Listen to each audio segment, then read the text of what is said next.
apakah memang ketika Anda menyusun ini, suasana seperti ini yang memang menjadi target Undang-Undang ITE? Sebenarnya begini, kalau kita bicara mengenai hukum itu selalu ada 3 level. Level pertama itu level ideal.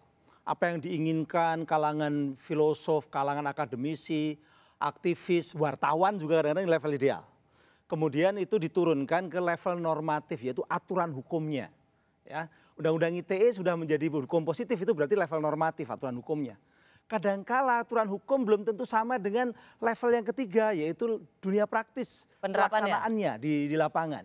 Yang sering bermasalah justru antara perbedaan antara level normatif, aturan-aturan yang kami ketahui dan kami rencanakan waktu itu, dengan yang terjadi sekarang. Oke, apa yang dulu direncanakan yang berharap bahwa memang di era informasi teknologi seperti ini sebenarnya kan untuk melindungi warga negara ya dari kejahatan cyber. Tapi apanya dulu sebenarnya ini untuk melindungi apa? Kita tahu bahwa tren pengguna internet itu akan meningkat terus, akan semakin besar itu penggunanya ya di dunia. Sehingga anak cucu kita sampai anak cucu kita itu nanti hidupnya di dunia internet. Aktivitas semua ada di dunia internet.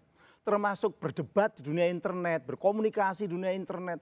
Apapun boleh dilakukan di dunia. Makanya lalu dibuatlah aturan di dunia internet. Gitu kan? Nah, tetapi tidak semuanya itu harus hal-hal baru. Ada hal-hal yang sudah dibuat hukumnya di dunia fisik yang sudah dari dulu, misalnya pencemaran nama baik yang diributkan Mbak Uni tadi.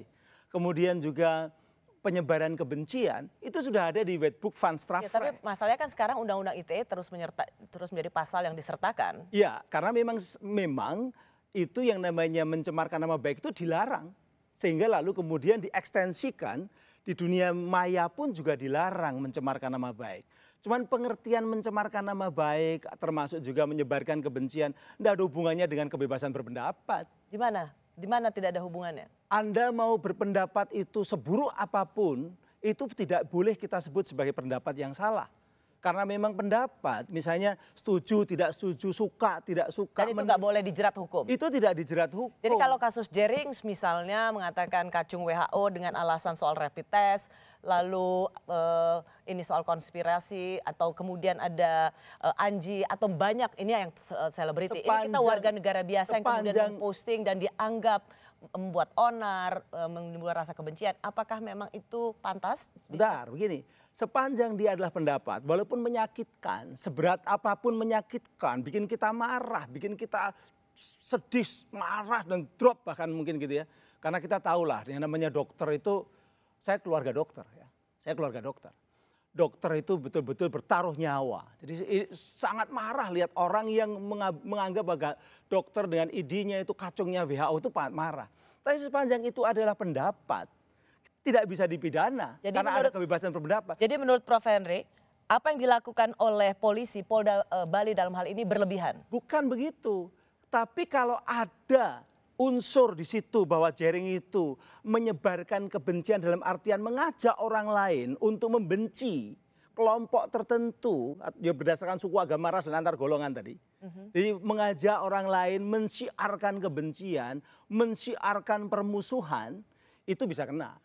Apa yang dilakukan Jerings menurut saya Prof? tidak menilai kasusnya, tetapi saya mengatakan bahwa normanya. Tapi kan disinilah yang dikatakan sebagai pasal karet, penegak hukum atau siapapun bisa menginterpretasikan bahwa dia sedang menghasut. Itu nanti pengadilan. Jadi mensiarkan. Jadi memang begini, itu memang pasal itu kan dulu muncul dari India. Dulu disebut sebagai Hadse Artikelen. Hadse Artikelen itu ada penyebaran kebencian kepada pemerintah yang sah sudah dihilangkan oleh Mahkamah Konstitusi. Penyebaran kebencian kepada presiden juga sudah dihapus oleh Mahkamah Konstitusi.